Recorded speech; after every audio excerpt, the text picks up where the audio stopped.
કાવ્ય 14 ઉડે રે ગુલાલ.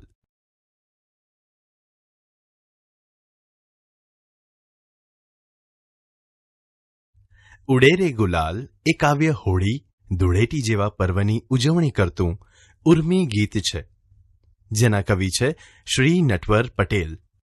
તેમનો જન્મ 17મી નવેમ્બર 1950ના રોજ મહેસાણા જિલ્લાના કડી તાલુકામાં આવેલા કાસવા ગામમાં થયો હતો. કવિ શ્રી નટવર પટેલ વ્યવસાયે શિક્ષક હતા. ત્યારબાદ તેઓ અમદાવાદમાં આવેલી HK પ્રાઇમરી ટ્રેનિંગ કોલેજમાં અધ્યાપક તરીકે કાર્ય કરતા હતા. તેમણે બાળગીતો, બાળકાવ્યો અને બાળ નાટકો પણ લખ્યા છે. બાળદોસ્તો, ઉડે રે ગુલાલ એ કાવ્યમાં કવિએ જુદા જુદા ઉત્સવો પૈકી હોળી ધૂળેટીની ઉજવણીના પ્રસંગનું સુંદર રીતે વર્ણન કર્યું છે. બાળદોસ્તો, હવે આપણે કાવ્યનું શ્રવણ કરીએ.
भरी पिचकारी लाजा उड़े रे गुलाल, जे दौड़ाते आजे पाया उड़े रे गुलाल, उड़े रे गुलाल, उड़े रे गुलाल.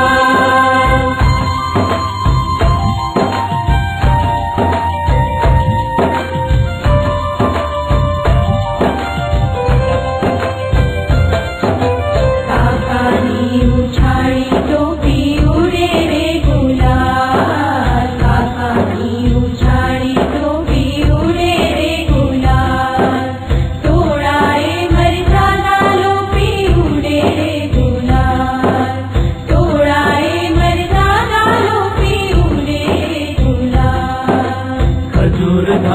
श्रीफल मांगे उड़े रे गुलाल, मरता लागो बदती आगे उड़े रे गुलाल. खजूर दानी श्रीफल मांगे उड़े रे गुलाल, मरता लागो बदती आगे उड़े रे गुलाल, उड़े रे गुलाल, उड़े रे गुलाल.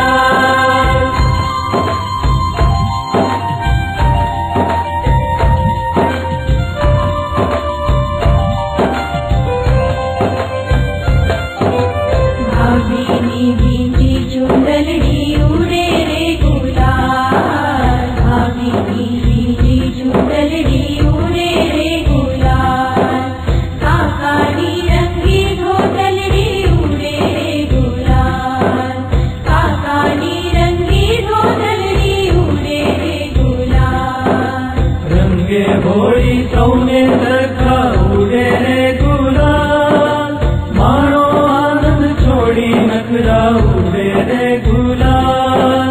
रंगे होली सौने सरखा उड़े रे गुलाल, मानो आनंद छोड़ी नखरा उड़े रे गुलाल, उड़े रे गुलाल, उड़े रे गुलाल.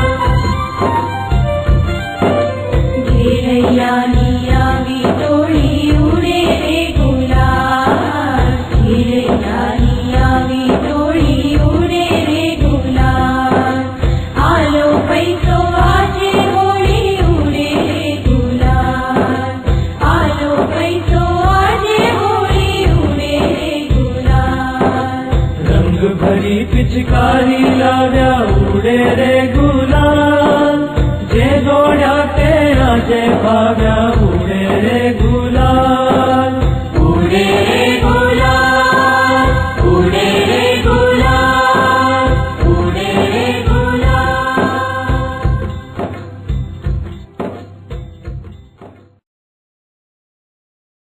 બાળ દોસ્તો, હવે આપણે કાવ્ય પંક્તિઓના ગાન સાથે સમૂહ ગાન કરીએ.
પિચકારી લાવ્યા ઉડે રે ગુલાલ જે દોડ્યા તે આજે ભાગ્યા ઉડે રે ગુલાલ ઉડે રે ગુલાલ ઉડે રે ગુલાલ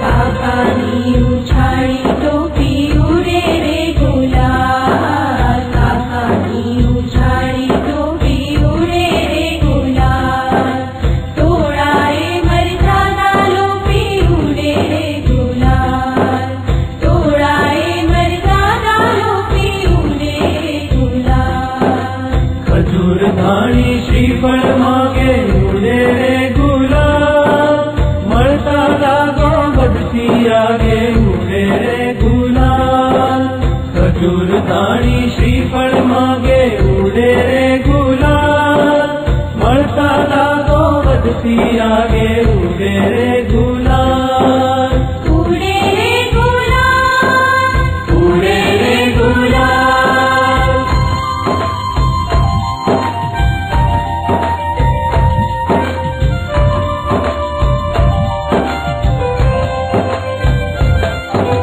ભાભીની બીજી ચુંદડી ઉડે રે ગુલાલ ભાભીની બીજી ચુંદડી ઉડે રે ગુલાલ કાકાની રંગી ધોતલડી ઉડે રે ગુલાલ કાકાની રંગી ધોતલડી ઉડે રે ગુલાલ રંગે હોળી સૌને સરખા ઉડે રે ગુલાલ મારો આનંદ છોડી નખરા ઉડે રે ગુલાલ રંગે હોળી સૌને સરખા ઉડે રે ગુલાલ મારો આનંદ છોડી નખરા ઉડે રે ગુલાલ ઉડે રે ગુલાલ ઉડે રે ગુલાલ ઘેરૈયાની આવી તોડી ઉડે રે ગુલાલ ઘેરૈયાની આવી તોડી ઉડે રે ગુલાલ આલો પૈસો આજે હોળી ઉડે રે ગુલાલ આલો પૈસો આજે હોળી ઉડે રે ગુલાલ રંગ ભરી પિચકારી લાવ્યા ઉડે રે ગુલાલ જે દોડ્યા તે આજે ભાગ્યા ઉડે રે ગુલાલ ઉડે રે ગુલાલ ઉડે રે ગુલાલ ઉડે રે ગુલાલ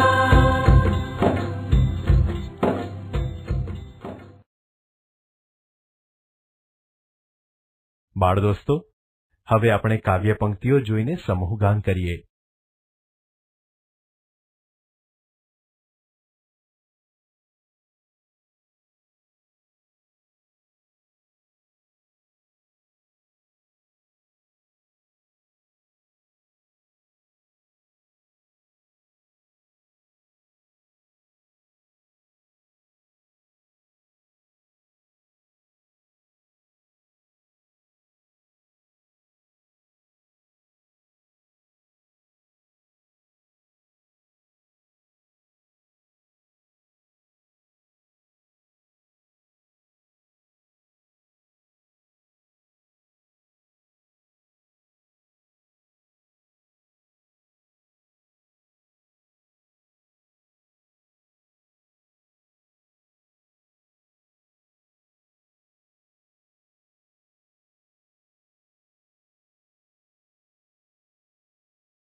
બાળ દોસ્તો, હવે આપણે કાવ્ય પંક્તિઓ વાંચીને સમજીએ.